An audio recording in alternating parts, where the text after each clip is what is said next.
Hello বিয়াস, আসসালামু আলাইকুম। GSM point Sujan থেকে আমি আছি আপনাদের মাঝে সুজন। তো বিয়াস, আজকের টপিকটা হচ্ছে আমরা ওপো ফোন নিয়ে কথা বলবো। আমরা কিন্তু জানি ওপো ফোন কান্ট্রি লক হয় এবং কি অনেকে জানেন বা অনেকে জানেন না, ঠিক আছে।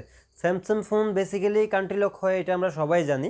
এবং কি স্যামসাং ফোন যখন কান্ট্রি লক হয় সেক্ষেত্রে কিন্তু যাদের কাছে ভোডাফোন সিম আছে ওই ভোডাফোন সিম দ্বারা কিন্তু আপনারা আনলক করতে পারেন। এবং কি অনলাইনের মাধ্যমেও কান্ট্রি লকগুলো আনলক করা হয়, কিন্তু অনলাইনের মাধ্যমে কান্ট্রি লকগুলো আনলক করলে একটু রেট বেশি পড়ে, ঠিক আছে। টাকাটা একটু বেশি খরচ হয়, কিন্তু ভোডাফোন সিমের মাধ্যমে করলে টাকাটা একটু কম খরচ হয়। সিমটা কেনার পরে আমরা জাস্ট সিমটার মধ্যে রিচার্জ করলে হয় সিমটা মেয়াদ বাড়ানোর জন্য। তো সেক্ষেত্রে অনেক সিম দেখা যায় 6 মাস চলে, 3 মাস চলে, 2 মাস চলে, আবার অনেক সিম চলে না, ঠিক আছে। আনার পরে দেখা গেছে দুই একটা কাজ করছেন, শেষ আর চলবে না। আর বেসিক্যালি বিষয়টা হচ্ছে এই সিমগুলো কিন্তু ওপো ফোনের মধ্যে আপনার ওই সিস্টেমটাই কলের সিস্টেমটা তো আমরা স্যামসাংয়ের মধ্যে 5 মিনিট 20 সেকেন্ড যখন আমরা কল করি, কল করার পরে যখন 5 মিনিট 20 সেকেন্ড ক্রস করে তখন কিন্তু অটোমেটিকলি আমাদের লকটা আনলক হয়ে যায়, ঠিক আছে, ভোডাফোন সিম দিয়ে।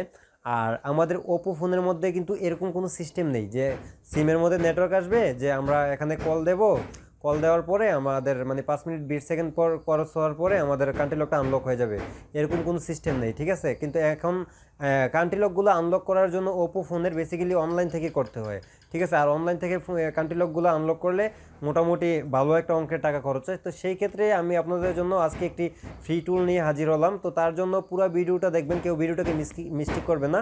আর যারা আমাদের চ্যানেল নতুন, অবশ্যই চ্যানেলটিকে সাবস্ক্রাইব করে নেবেন এবং কি পরবর্তী ভিডিও পাওয়ার জন্য পাশে থাকে বেল আইকনটিতে একটা ক্লিক করে দেবেন এবং ভিডিওটি ভালো লাগলে অবশ্যই একটি লাইক করে দিবেন। আর তাছাড়া আজকে আমরা এই টুলস দ্বারা আপনাদেরকে দেখিয়ে দেবো টুলসটা দ্বারা কীভাবে আপনারা একটি phone Oppo phone network unlock করতে পারেন। তো সেই ক্ষেত্রে ইরর আসতে পারে বা আপনাদের একটু প্রবলেম হতে পারে, আপনারা দুই একবার ট্রাই করবেন, দুই একবার ট্রাই করলে ইনশাল্লাহ একটা আপনারা আনলকটা করতে পারবেন। তো আজকে আর বেশি কথা বলবো না, চলুন শুরু করা যাক আজকের ভিডিও।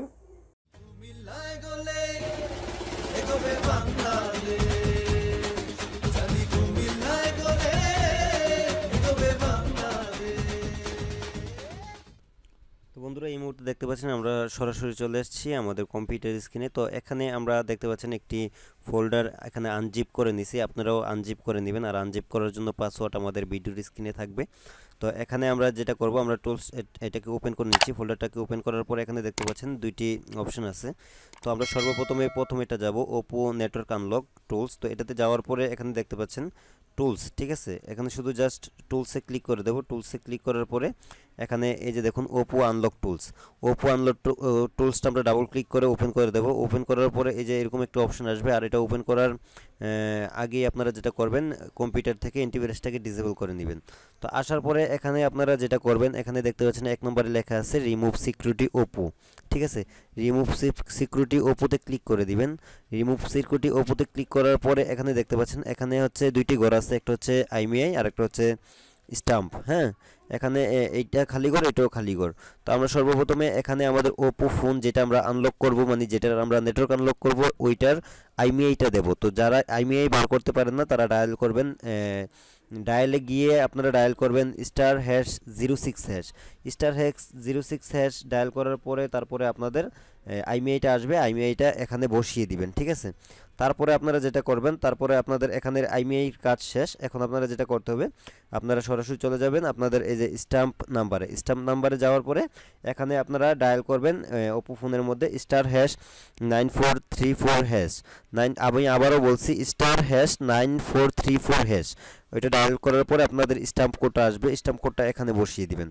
দেওয়ার পরে আপনারা তারপর আপনাদের কম্পিউটারের সাথে মোবাইলটা কানেক্ট করে নেবেন। তো সেই ক্ষেত্রে মোবাইলটা কিভাবে কানেক্ট করবেন, তো চলুন আমরা আগে মোবাইলের সেটিং থেকে ইউএসবি ডিভাইডিং অন করতে হবে। তো এটা কিভাবে অন করবেন এটা দেখে আসি। বন্ধুরা, দেখতে পাচ্ছেন এই মুহূর্তে আমরা চলে এসেছি আমাদের মোবাইল স্ক্রিনে। তো আমরা ফোনটাকে কম্পিউটারের সাথে কানেক্ট করার আগে সর্বপ্রথমে যে কাজটা করতে হবে, আমরা সরাসরি চলে যাব আমাদের সেটিংয়ে। আমাদের ওপো ফোনের ক্ষেত্রে এটা আমরা করতে হবে সেটিং, যেহেতু আমরা আজকে ওপো ফোনের আনলক করব। তো সেটিংয়ে যাওয়ার পরে আমরা অ্যাবাউট ফোনে যাব। অ্যাবাউট ফোনে যাওয়ার পরে সফটওয়্যার ইনফরমেশন। তো এখানে দেখতে পাচ্ছেন বিল্ড নাম্বার একটি লেখা। তো এখানে আমরা 6 থেকে 7 বার ক্লিক করব। 6 থেকে 7 বার ক্লিক করার পরে আমার এটা অলরেডি ওপেন করা আছে। তারপর আমরা ব্যাগে চলে যাব 6 থেকে 7 বার ওপেন করার পরে এই যে নিচে দেখতে পাচ্ছেন ডেভেলপার অপশনটা, তো এই ডেভেলপার অপশনে আমরা ক্লিক করে দেব। এখানে ক্লিক করার পরে আমরা যদি একটু নিচে চলে যাই, যাওয়ার পরে এখানে দেখতে পাচ্ছেন ইউএসবি ডিভাইডিংয়ে আমরা অন করে দেবো, এটা অফ থাকবে, এটাকে আমরা অন করে দেব। এই যে এখান থেকে ওকে করে অন করে দেব। তো আমাদের মোবাইলের কাজ সম্পূর্ণ শেষ, এখন জাস্ট আমরা ইউএসবি কেবলটাকে কানেক্ট করে দেব। তো বন্ধুরা হয়তো এতক্ষণে দেখলেন যে আমরা মোবাইল থেকে কীভাবে ডিভাইডিংটা অন করলাম। তো এখন অন করার পরে ইউএসবি কেবলটা কানেক্ট করার পরে যখন আমরা এটা অন করে দেব, অন করার পরে জাস্ট এখানে আমরা এটাকে আনলক করে দেব। ঠিক আছে, আমি আবার বলে দিচ্ছি, আমরা এখানে আইমিআইটা এবং কি এখানে স্ট্যাম্প কোডটা দেব। দেওয়ার পরে ইউএসবি ডিভাইডিং অন রাখবো, ইউএসবি ডিভাইডিং অন রাখার পরে এখান থেকে আমরা আনলক করে দেব। ঠিক আছে, জাস্ট আনলকে ক্লিক করে দেব। তো আনলকে ক্লিক করে দিলে কিন্তু আমাদের এটা অটোমেটিকলি আনলক হয়ে যাবে। আর সেই ক্ষেত্রে যদি আনলক না হয় আপনারা দুই একবার ট্রাই করবেন। ঠিক আছে, দুই একবার ট্রাই করার পরে আমি ইনশাল্লাহ যে এটা আনলক হয়ে যাবে। তো আমরা এটাকে কেটে দিচ্ছি। এখানে দেখতে পাচ্ছেন তারা কিন্তু এখানে এই যে এখানে লিখে দিয়েছে ইউএসবি ডিভাইডিং অন করার জন্য। আর ইউএসবি ডিভাইডিং আমি কিন্তু আপনাদেরকে দেখিয়ে দিলাম যে কীভাবে অন করবেন। তো আমরা এখন এটা কেটে দিচ্ছি। তো এটা কাটার পরে বন্ধুরা দেখতে পাচ্ছেন আমরা একটু ব্যাগে চলে যাচ্ছি। ব্যাগে যাওয়ার পরে এখানে দেখতে পাচ্ছেন ওপো ফ্রি আনলক, তো আমরা এটাতে ক্লিক করব। এটাতে ক্লিক করার পরে আবারও ডাবল ক্লিক করে এটাতে যাচ্ছি। বন্ধুরা আমরা এখন আমরা এখান থেকে রান হেজ অ্যাডমিনিস্ট্রেটর দিয়ে এটাকে ওপেন করে নিচ্ছি। তো এখানে আমরা ইয়েস দিয়ে দেব।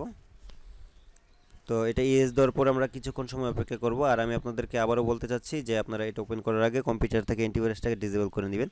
তো এখানে দেখতে পাচ্ছেন রিড ইনফরমেশন, তারপরে হচ্ছে ইনেবল ডিভাইডিং 1, ইনেবল ডিভাইডিং 2। তো এখানে আপনারা যেটা করতে পারেন, ফোন এবার থেকে ডেভেলপার অপশনটা চালু রেখে এখান থেকে টিকমার্ক করে ডো জবে ক্লিক করে দিবেন। ডো জবে ক্লিক করা দিলে তো সেক্ষেত্রে কিন্তু এখান থেকে আপনাদের এটা অটোমেটিকলি ডিভাইডিংটা অন হওয়ার সম্ভাবনা থাকে। যদি 1 নম্বর দিয়ে না হয় 2 নম্বর দিয়ে ট্রাই করবেন। ঠিক আছে, তো এখানে দেখতে পাচ্ছেন লেখা আসছে যে প্লিজ ইনেবল ইউএসবি ডিভাইডিং।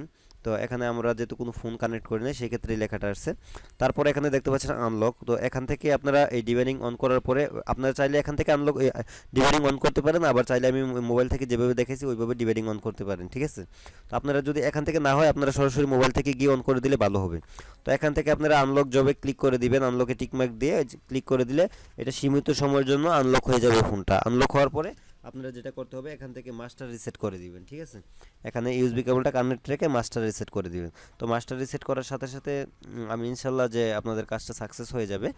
আর তাছাড়া আমি আপনাদের জন্য প্রতিনিয়ত চাই যে ভালো ভালো ভিডিও আপলোড করার জন্য বা ফ্রি টুলস নিয়ে আরও ভিডিও করার জন্য আমি সামনের দিকে ভালো টুলস আপনাদের মাঝে শেয়ার করার জন্য চেষ্টা করব। তো সবাই আমার জন্য দোয়া করবেন। তো সবাই ভালো থাকবেন, সুস্থ থাকবেন, আল্লাহ হাফেজ।